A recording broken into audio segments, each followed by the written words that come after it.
Happy Lovecraft Sunday to all of you guys. Here we go. Season 1, Episode 7 again of Lovecraft Country. This is my favorite show so far for this year. Well, actually, there's a lot of good shows I've watched this year, but this is the most unpredictable, the wild one that as a new show, as a new season, this is my new favorite show, like that is debuted in 2020. And it's been a lot of fun talking with you guys down below in the comment section the last couple of weeks. So let's continue those great conversations down below in the comment section for Episode 7 because, oh my fucking god, man. Again, goes wild, unpredictable of all sorts. And of course, guys, make sure as well to hit that like and subscribe if you guys are new here. If this is your first time coming to a recap or / review of Lovecraft Country, I love talking with you guys every week, and I want to make sure to keep doing this every single week as we lead up into the finale. We got 8, we got 9, and we got 10 left, guys. 3 episodes left until the season's over, and I'm gonna be so sad. And then I guess I got The Mandalorian to talk about. But nonetheless, guys, I have my notes. Let's go. This was a very weird episode, one that, for the most part, I was actually quite confused by, and maybe that's in particular just because of all the different elements that they really had to jump into. But the thing that I loved about this episode is they went out there. First, I got some Doctor Strange vibes in here, especially when she got sucked into space. You see her kind of floating around, reminding me of that one sequence of when the Ancient One flicks him and he kind of goes about in that world. I wonder if a lot of you guys are kind of getting that same thing. But for me, this is an interesting episode because, again, what the show does so well is it weaves in, like, the main through line, the storyline, and really, this episode was a catch-up. Gets everyone caught back up, especially after last week's episode, which was still is my favorite episode from last week, but I like how the through line of pretty much going about, you know, we see where Atticus and Letty are. They're still trying to figure out the pages, and of course Atticus decides to go to St. Louis, find out all this. They find out about Auntie Hippolyta. Why can't I not speak this morning? Guys, it's so late when I'm recording this, but we find out that Auntie, where she went to this weird device thing, Atticus starts to follow her there, but you have some information with Letty and Ruby. They finally get a reconnection. They're saying sorry together. They're coming together as sisters, which made me really happy. And we also find out, Atticus found out about his father's little, relationship, and this is a big part for Atticus, again, really developing each and every one of these characters in a new particular way, and especially I loved seeing that conversation between Ruby and Christina, which was really interesting to see where that's going to particularly keep going and developing in here. But again, this episode, those minor little details don't coincide to what the big part of this episode was, which again, every single person in this season, every single one of the characters has gotten that in particular moment that is very important for their story and character line, and in general, everything going about inside this show. In particular, nonetheless, the big part about this episode, and this episode in general, was about our auntie. The character that we've been, again, for 2 weeks now, wondering where she went. She goes to the mansion, sees it's completely destroyed, has that atrium, figures out the puzzle on it, gets the key, goes to this thing, which the second she pulls up to it, I said, is that the time machine that cop was talking about? Not a time machine, but of some sorts, a place, a device that can take you to different types of planets, which is really still unique. And they do this whole types of planet things again. You get the Doctor Strange vibes, we see some robots in there. All sorts of crazy stuff in here.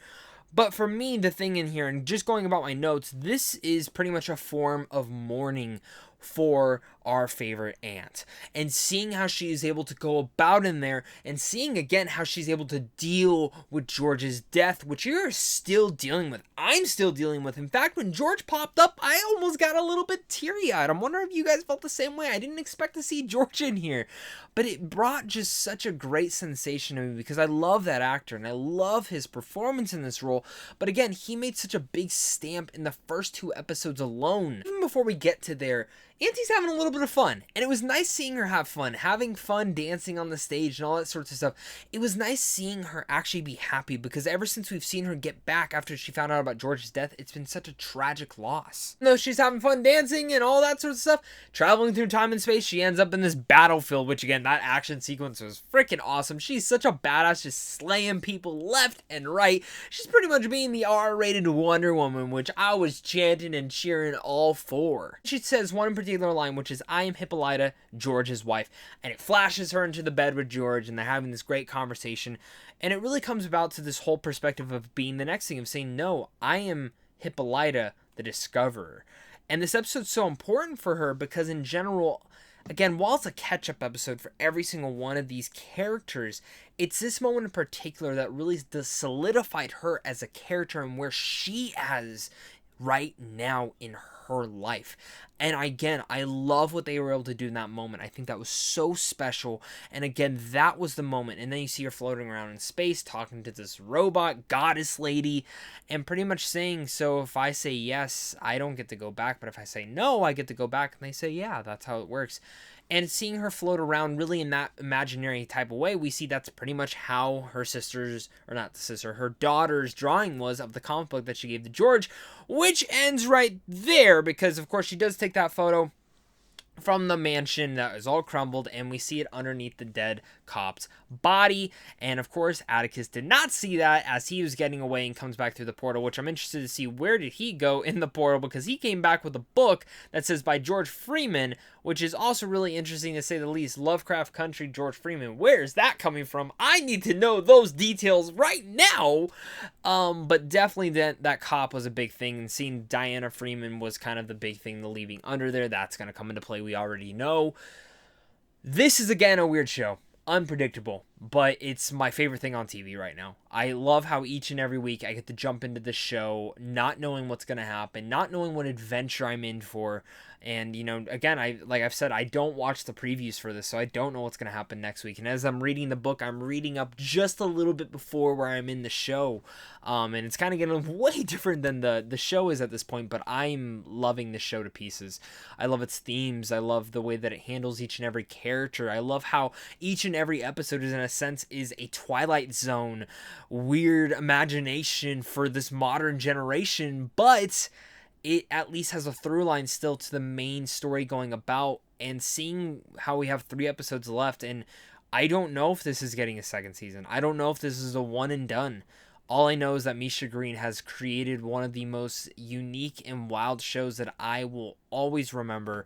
And just being on episode 7, I can't wait for 8, 9, and 10. And I'm sure many of you guys are going to be feeling the same way. This is such a weird, wonky episode that goes everywhere, but we got such big character developments between every single person. We got some with Auntie. We got her finally moving maybe past the death of her husband, seeing where that happens to go. Atticus and Letty, Ruby, Montrose, everything about that, everything kind of just started coming together. And again, it's starting to build up to that pendulum episode, which is going to probably be episode 9, leading us into the finale, and hopefully it all lives up, guys. Thank you guys again so much for clicking on this. Make sure to comment down below. Let me know your guys' favorite thoughts. What are your guys' thoughts on this episode in general?